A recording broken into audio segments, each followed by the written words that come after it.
In the quiet fields near Gettysburg, a man raised a scythe and changed history. A young Thaddeus Stevens, a brutal killing. Pennsylvania's first insanity defense. The first public execution in Adams County. This is not just a murder.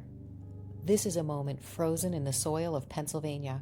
Welcome to a Vale of Crime.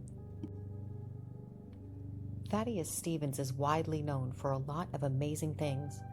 But did you know that he was nicknamed the man who won 9 of his first 10 cases?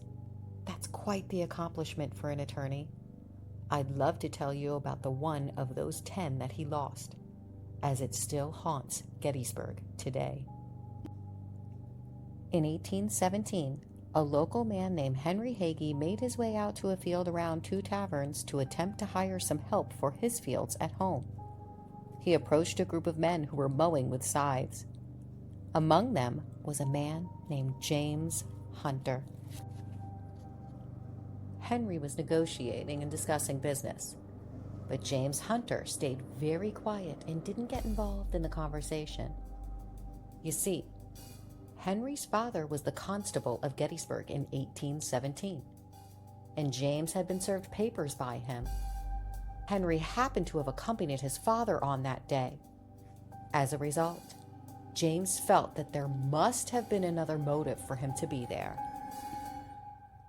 James is someone who we might say today suffered from mental illness, but back then, he was just seen as a drinker with a bad temper, an unpredictable and not very well-liked character who was quick to throw fists after a couple of drinks. While the group was speaking, James grabbed his scythe and struck Henry in the back of the neck and yelled, "Damn you, Heagy! What brought you here?" Everyone stood there in shock and horror, and James looked around like he couldn't understand why. He went from complete rage to absolute calm in an instant. James bent down and gingerly picked up the bloody scythe, draped it over his arm like a gentleman's cane, and he meandered home. He was later apprehended at the house, but his demeanor was nothing short of odd.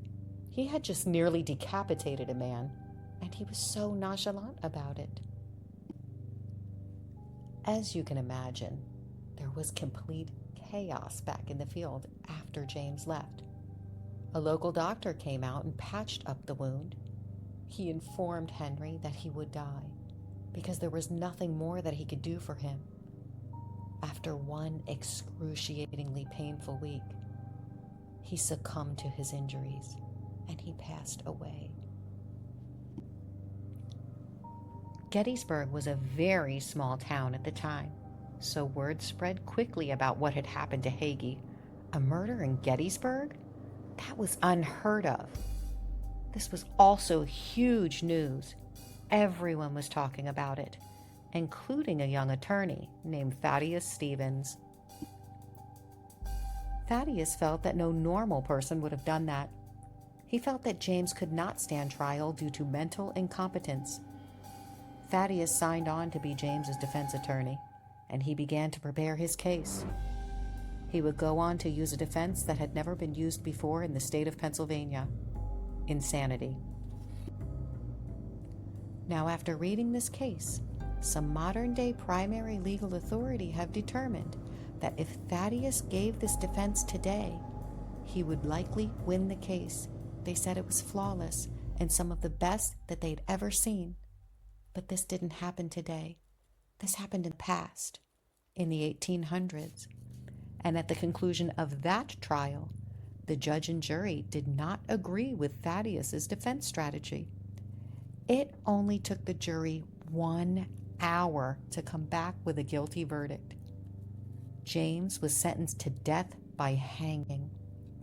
No one had ever been executed in Gettysburg before, so this news was huge.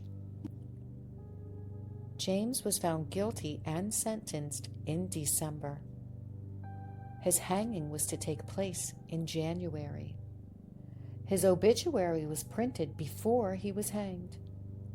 The December 1817 obituary reads, James Hunter, to be executed January 3rd, 1818. His obituary was actually printed before he died. He could read it himself. He was the walking dead. James Hunter stepped out of the jail on January 3rd, 1818. The streets were lined with townspeople, and he began to take his last walk through Gettysburg, escorted by the town constable. And if you remember, the constable was also the victim's father. James was made to carry his own rope through the town to the gallows that day. When he reached the final destination, the rope was placed around his neck, and he was hanged to death. When the execution was complete, all of the townspeople went home. James's body was left hanging there, and the next day he was gone. No one wanted anything to do with the town murderer, so no one admitted to claiming his body. To this day, no one knows where the body was buried. There are only projections of where it may be. James Hunter's rope was tied over 200 years ago. His grave was never found, but if you walk Emmitsburg Road, some say you might still hear it, because the locals often say his spirit still swings there. This is the execution of James Hunter, and you're watching A Veil of Crime. Thank you for stepping into the shadows with me. Subscribe for more true crime lost to time.